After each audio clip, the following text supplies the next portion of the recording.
Oi, gente, aqui é a professora Loredana Moura e hoje nós vamos estudar o assunto cinética química, de forma bem resumida, mas bastante interessante. Vamos lá? A cinética química é a parte da química que estuda a velocidade das reações. Existe uma teoria chamada teoria das colisões que fala um pouco sobre essa velocidade, como essa velocidade ela pode ser determinada e como essa reação realmente vai acontecer. Ele diz que para uma reação ocorrer é necessário que se tenha uma geometria favorável, ou seja, que os elementos se encontrem na posição certa para se encaixarem de forma perfeita. Também é dito que eles precisam colidir, precisam se chocar um contra o outro de forma efetiva. Esse choque ele vai produzir uma energia e essa energia tem que ser numa quantidade mínima necessária para aquela reação ocorrer. Toda reação ela precisa de uma quantidade de energia pré-determinada. Então, essa colisão tem que produzir essa energia para poder essa reação realmente ocorrer.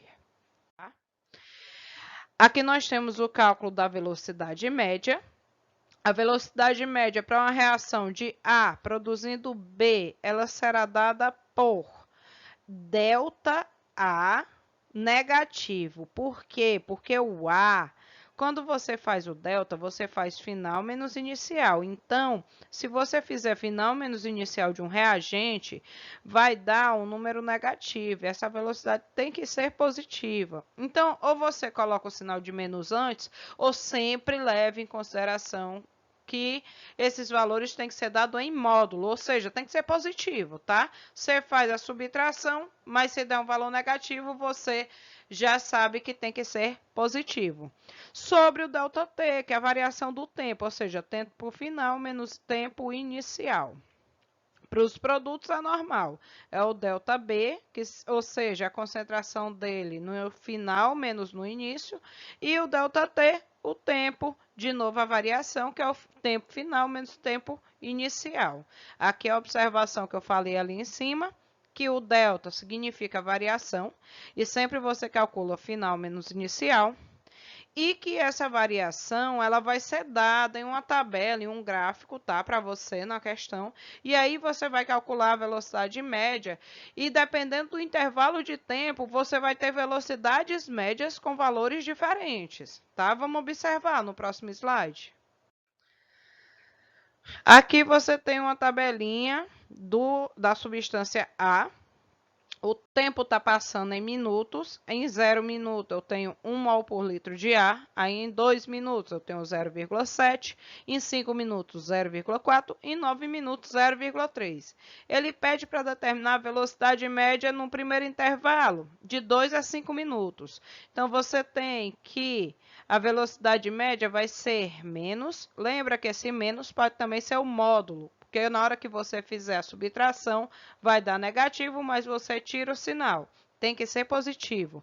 Então, tempo final é 5 minutos. Embaixo, dá uma olhada. E tempo inicial é 2 minutos. Então, já bota ali 5 menos 2. Em cima, no tempo de 5 minutos, qual a concentração? 0,4. Menos.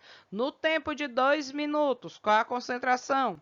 0,7. Então, eu boto ali em cima, 0,4 menos 0,7. Se você fizer essa subtração, vai dar menos 0,3. Com o sinal de fora, ou com o módulo, vai ficar 0,3 positivo. E 0,3 dividido por 3 dá 0,1. É a sua velocidade média entre 2 e 5 minutos. Já se eu mudar o intervalo de 5 a 9 minutos, você tem isso aqui, ó. O tempo final é 9 menos o tempo inicial, que é 5, eu boto embaixo logo. E aí eu faço, para 9 minutos, qual era a concentração? 0,3. Menos. Para 5 minutos, qual era a concentração? 0,4. Então, eu faço 0,3 menos 0,4. Aí dá 0,1 negativo. Eu sei que é em módulo, tem que ficar positivo, dividido por 9 menos 5, que dá 4. 0,1 dividido por 4 dá 0,025. Você já pode perceber aí que mudando o intervalo de tempo, muda a velocidade média, ok? Aí, a gente agora vai estudar fatores que podem alterar a velocidade. Primeiro fator é a concentração. Gente, quanto maior, quanto mais reagente você colocar, mais rápida vai ser a reação. Então, quanto maior a concentração, maior a velocidade. A temperatura, se esquentar, fica rápida, se esfriar, fica devagar. Por quê? Porque o calor, o aumento da temperatura, aumenta a agitação das moléculas. Então, elas vão se movimentar com maior velocidade e a possibilidade de colisão vai ser maior. E aí a reação vai ocorrer mais rápido. A pressão lembra que ela serve para gases. Quando você aumenta a pressão em um sistema, aí você tem uma velocidade maior. Por exemplo, quando você coloca um alimento para cozinhar numa panela comum e compara com o tempo de cozimento numa panela de pressão, você percebe que na panela de pressão o cozimento ocorre mais rápido. Isso porque a pressão dentro daquela panela é maior do que a nossa pressão ambiente, tá? E a superfície de contato é o quanto os reagentes vão entrar em contato, ou seja, o modo como eles se apresentam. Se, por exemplo, você pega um comprimido efervescente, tipo esses de Sorrisal, sabe? Num recipiente você coloca um comprimido inteiro e no outro recipiente você tritura o comprimido todinho. Qual dos dois vai dissolver mais rápido? Óbvio que é o que está triturado. Por quê? Porque a superfície de contato dele com a água é maior, portanto a velocidade é maior também. Então aqui, como a gente viu, se a característica aumenta, a velocidade também vai aumentar para todas esses quatro fatores.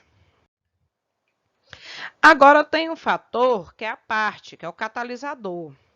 Eu falei lá em equilíbrio que o catalisador não influencia no equilíbrio, influencia na velocidade.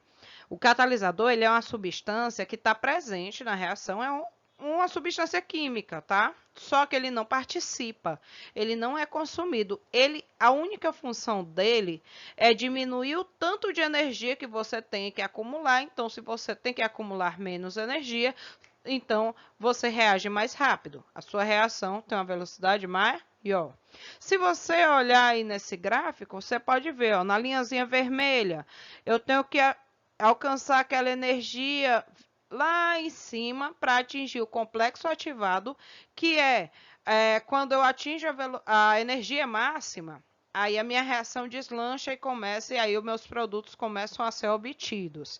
Então, quando eu chego lá em cima, eu demorei mais tempo do que quando eu coloquei catalisador, que é essa linhazinha azul, ó.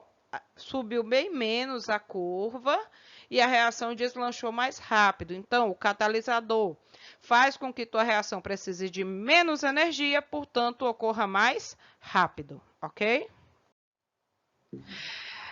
Bom, aqui nós vamos ver a lei da velocidade, que diz que a taxa de desenvolvimento das reações ela é diretamente proporcional ao produto da constante da reação pelas concentrações dos reagentes. Essas concentrações elas vão ter expoentes e esses valores são calculados experimentalmente. Agora sim, depende se a reação ela vai ocorrer em uma só fase ou em várias fases. Se caso ela for ocorrer em uma só fase, ela é dita uma reação elementar, aí você tem que a velocidade vai ser o K, que é a constante.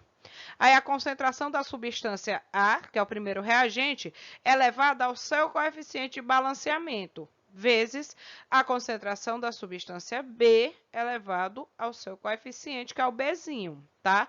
Isso só vale, esses coeficientes, o Azinho e o Bzinho, só são válidos para reações que ocorrem só em uma etapa, reações ditas elementares. Se ocorrer em duas ou mais etapas, a lei da velocidade é determinada pela reação mais lenta, ok? Aí você tem aqui Um exercício. Na reação abaixo equacionada, observou-se a variação na concentração de X em função do tempo, segundo a tabela a seguir. Aí você tem X mais 2Y igual a Z. No intervalo de 2 a 4 minutos, a velocidade média da reação em mol por litro por minuto é. Aí você tem aqui, ó, no tempo 0, em minutos, a concentração está 100, no tempo 2 está 190 e foi embora. Ele quer saber de 2 a 4 minutos, então vamos botar ali, ó. De 2 a 4 minutos, você tem que a variação do tempo é o final menos o inicial, ou seja, 4 menos 2. Aí pega a concentração em 4 minutos, é 200. Menos a concentração em 2 minutos, é 190. É só subtrair. 200 menos 190 é igual a 10. 4 menos 2 é igual a 2. E 10 dividido por 2 dá igual a 5. E essa vai ser nossa velocidade média, a resposta. Aqui, o que você faria para aumentar a velocidade de dissolução de um comprimido efervescente em água? Você usaria água gelada ou você usaria água a temperatura ambiente? Lembra, temperatura quanto maior, maior também a velocidade. Então, entre essas duas, você ficaria com a 2. E você dissolveria o comprimido inteiro ou você dissolveria o comprimido em 4 partes? Superfície de contato. Quanto maior a superfície de contato da água com o comprimido, mais rápido ele vai dissolver. Então, entre essas duas, você escolheria o item 4. Portanto, a resposta item 2 e item 4. E assim a gente termina a nossa aula de hoje. Espero que tenham entendido. Até a próxima aula. Beijão e tchau, tchau.